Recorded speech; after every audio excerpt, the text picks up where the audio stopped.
standing together eye to eye and shoulder to shoulder as fellow citizens of the best city in the world, to consider where we are both as regards ourselves and the commonweal. It is true that even with our 361,000 or practically 362,000 population, there are, by the last census, almost a score of larger cities in the United States. But, gentlemen, if by the next census we do not stand at least 10th, then I'll be the first to request any knocker to remove my shirt and eat the same, with the compliments of G. F. Babbitt, Esquire.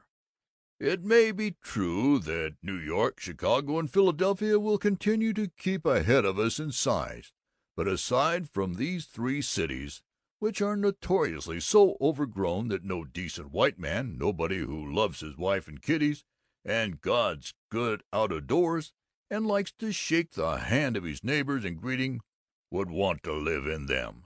And let me tell you right here and now, I wouldn't trade a high-class Zenith acreage development for the whole length and breadth of Broadway or State Street. Aside from these three, it's evident to anyone with a head for facts that Zenith is the finest example of American life and prosperity to be found anywhere. I don't mean to say we're perfect. We've got a lot to do in the way of extending and paving the motor boulevards, for believe me, it's the fellow with 4 to 10,000 a year, say, in an automobile, and a nice little family in a bungalow on the edge of town, that makes the wheels of progress go round.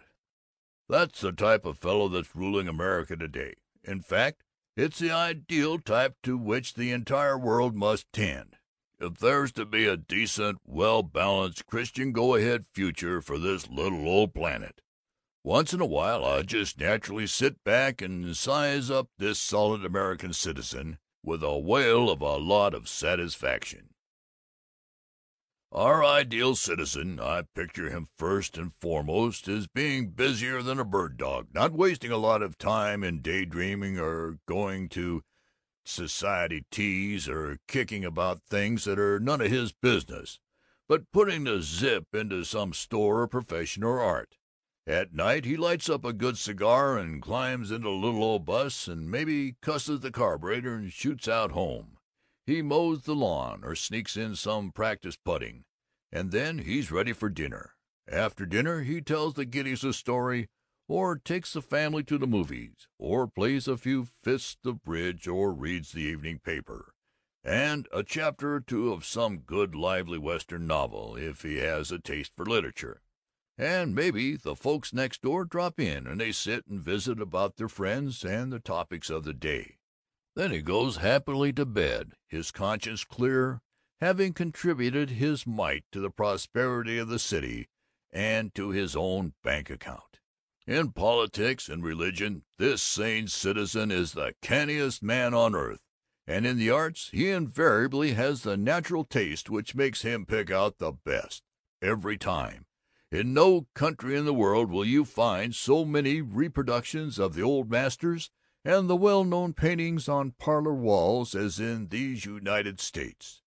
No country has anything like our number of phonographs, with not only dance records and comic, but also the best operas, such as Verdi, rendered by the world's highest-paid singers. In other countries, art and literature are left to a lot of shabby bums, living in attics and feeding on booze and spaghetti. But in America the successful writer or picture painter is indistinguishable from any other decent businessman. And I, for one, am only too glad that the man who has the rare skill to season his message with interesting reader matter, and who shows both purpose and pep in handling his literary wares, has a chance to drag down his $50,000 a year, to mingle with the biggest executive on terms of perfect equality, and to show as big a house, as swell a car as any captain of industry. But mind you, it's the appreciation of the regular guy who I have been depicting which has made this possible, and you got to hand as much credit to him as to the authors themselves. Finally, but most important, our standardized citizen, even if he is a bachelor, is a lover of the little ones, a supporter of the hearthstone, which is the basic foundation of our civilization, first, last, and all the time, and the thing that most distinguishes us from the decayed nations of Europe. I have never yet toured Europe, and as a matter of fact, I don't know that I care to such an awful lot, as long as there's our own mighty cities and mountains to be seen. But the way I figure it out, there must be a good many of our own sort of folks abroad. Indeed, one of the most enthusiastic Rotarians I ever met boasted the tenets of 100% pep in a burr that smacked o' bonny Scotland, and all ye bonny braes, bonny burns. But same time, one thing that distinguishes us from our good brothers, the hustlers over there, is they're willing to take a lot off the snobs and journalists and politicians, while the modern American businessman knows how to talk right up for himself, knows how to make it good and plenty clear that he intends to run the works. He doesn't have to call in some highbrow hired man when it's necessary for him to answer the crooked critics of the sane and efficient life. He's not dumb. Like the old-fashioned merchant, he's got a vocabulary and a punch. With all modesty, I want to stand up here as a representative businessman and gently whisper, here's our kind of folks. Here's the specifications of the standardized American citizen. Here's the new generation of Americans, fellows with hair on their chests and smiles in their eyes and adding machines in their offices.